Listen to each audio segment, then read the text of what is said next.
Hello ladies and gentlemen, and welcome to a Thursday afternoon episode of Ted's Booster Level. Thursday early evening after all. It is 7 minutes to 7 after all. But I hope I'm finding you all in a good state of affairs, and if I'm not, then I hope things improve for you very, very soon. Welcome to the Premier Alcohol Review Show here on YouTube with me, your most gracious host, Ted. Yesterday I did get a haircut. I say haircut, I pretty much always just get a number one all over, so, you know. And a tiny bit of a beard trim, so that's probably why I look like a bit more like a hairy egg today. But we're going to be taking a look today at another drink by our old friends at Tiny Rebel. And Tiny Rebel, I think, have pretty consistently been one of the more reliable craft breweries out there. You do get some that are like experimental with their drinks, which, to be honest, I'm more open to. Even if like a lot of the drinks that a lot of craft breweries do are rubbish, I welcome them to at least make the attempt to do something a bit out of left field and a bit creative, even if a lot of the attempts are naff, because at least it shows a bit of initiative and a bit of, creativity. And Tiny Rebel generally are pretty consistently damn good in terms of the general quality of the beers that they make, and also the creativity they have in terms of the slightly more out of left field ones. They do have more standard stuff like IPAs and pale ales and that sort of thing, but they also have some really strange stuff. Like I remember we once reviewed a 9% ABV like marshmallow espresso stout. It tasted like it was 25%. It was strong as hell. And I'm expecting today's subject to be along the same lines.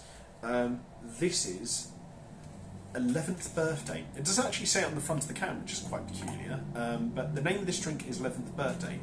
By Tiny Rebel, of course, and this is a coffee and popcorn slow drip stout. Coffee and popcorn.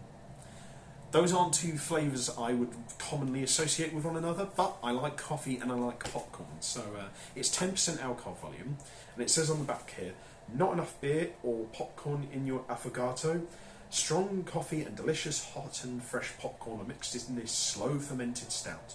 Belgian chocolate, Welsh popcorn and extract coffee. What else could you need other than a biscuit? I've got some of those really nice chocolate sandwich BN biscuits and a packet of Maryland's in the cupboards actually. Store cold, drink fresh, 10% alcohol volume, 4.4 alcohol units. Now this was from the Cellar's alcohol store in Brighton train station, and it cost me from there £6.70. So this definitely isn't a cheap pint, so do be wary of that. Although to be fair, craft stouts by and large are pretty pricey, so should have expected that. Anyway, I will say I really like the design of the can. As usual with Tiny Rebel, this is very artistic, but the colours are very simple and aren't too glaring. It doesn't look like you're staring at a clown's inside of a clown's shoe. So I'll give it a good solid 9 out of 10. I wish that the name of the drink was actually on the front of the can, but apart from that, very handsome looking stuff indeed. Anyway, have ourselves a quick snifter and see what our first impressions like. Bloody hell. Alright. Okay, so it seems like it is actually designed onto the can. The label isn't just imprinted on it. Okay.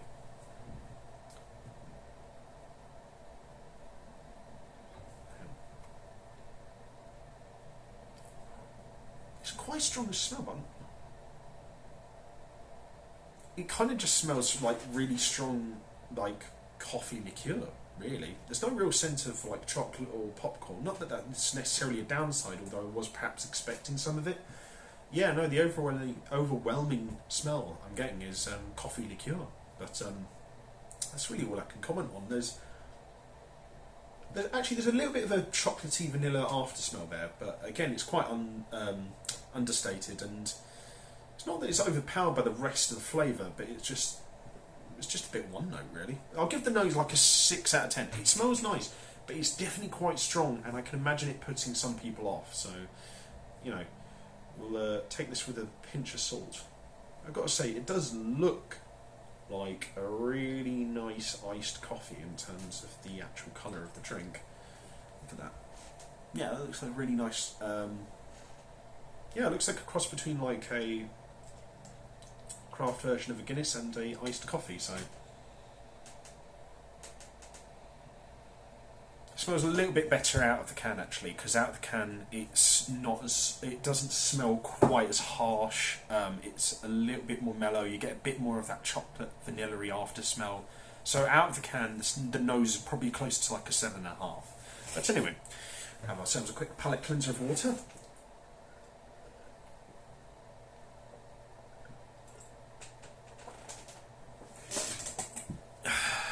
And now to see what this sucker tastes like. So, to everyone at home, have a good weekend ahead, bottoms up. And happy Easter and happy Passover.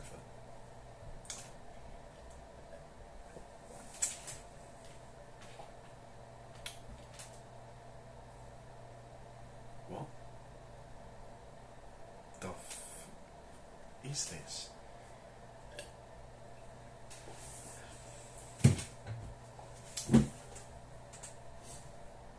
This isn't necessarily bad, it's just really confusing. There's a bunch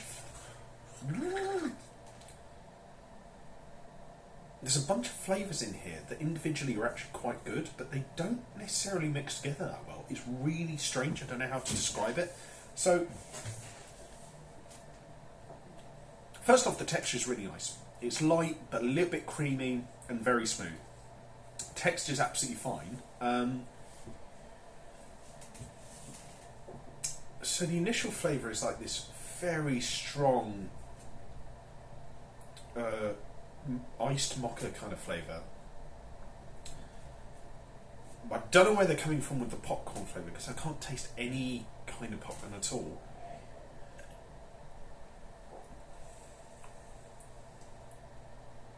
Then there's this kind of sort of like chocolate milk kind of flavour in the middle. Then the coffee flavour comes back. Then it finishes with like this vanilla-y aftertaste. And individually, those all work on their own, but here they're not mixed together very well at all. And the thing is that I feel like those are flavours that all should work together pretty well.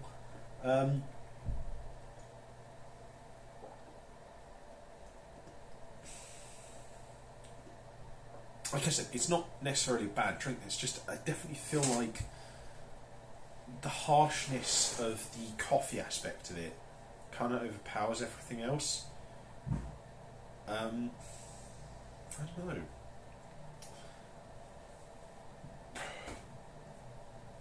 It's also making me super gassy as well, so I'll probably give this like a 5 out of 10. It's really not a terrible beer. It's more so just there's the individual aspects of it aren't mixed together very well. And it's not the easiest to digest either. And the coffee flavour really kind of overpowers everything else, which is a real shame, because I think individually the flavours on their own are really nice. But yeah, this just is so unbalanced. This is probably the worst Tiny Rebel drink I've had, but I mean the fact that it's still a 5 out of 10 isn't too bad. It kind of goes to show that the quality of the stuff they make is pretty good, but still it's just it's another one of those ones where really it's a drink with a great concept that could have been executed better. So maybe we'll revisit this in like some time in the future. But as things are now, I think, you know what, try this out if you're interested in trying craft stouts, but do tread very lightly and definitely take it with a pinch of salt, because I feel like this is potentially one of those ones where it may just purely be me, and the fact that in terms of stouts I like them to be a little bit lighter and creamier into flavour and texture. That's why I like the peanut butter one from Tailgate Brewery so much. But as it is, try it, see if you like it, but for me it's more so a case of a good beer with a good idea that could have been executed a lot better had the flavours just been brewed together a little bit, well, better, really. It did say it's a slow fermented beer, and I'm just wondering if maybe they might have gotten different results by speeding up the process. Perhaps that's probably where the weakness lies, but then again,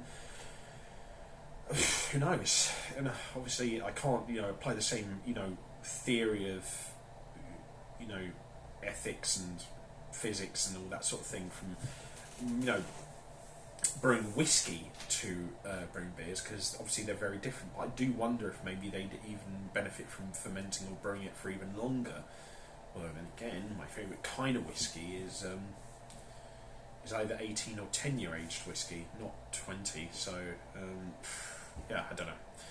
Maybe this is just me, but it's got a lot of promise. There is a bit of potential here, but it just could have been executed better, really, I think. Still, though, try it and see what you think for yourselves, and let me know what you think in the comment section down below, as well as leaving there any suggestions for future episodes of Ted's Booze Cellar. If you guys did like this video, leave a like, share and subscribe. If you want to check out anything else I do online, I'll leave the links to all that in the video description down below. And if you want to, you know, suggest any future drinks for Ted's Booze Cellar, or any other kinds of videos relating to food and drink that I can do on this channel, again, let me know in the comment section down below and I'll see what I can do.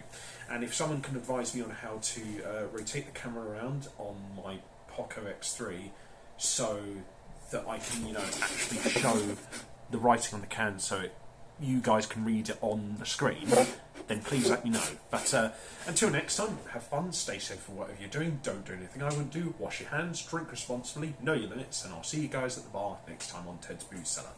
Bye bye for now.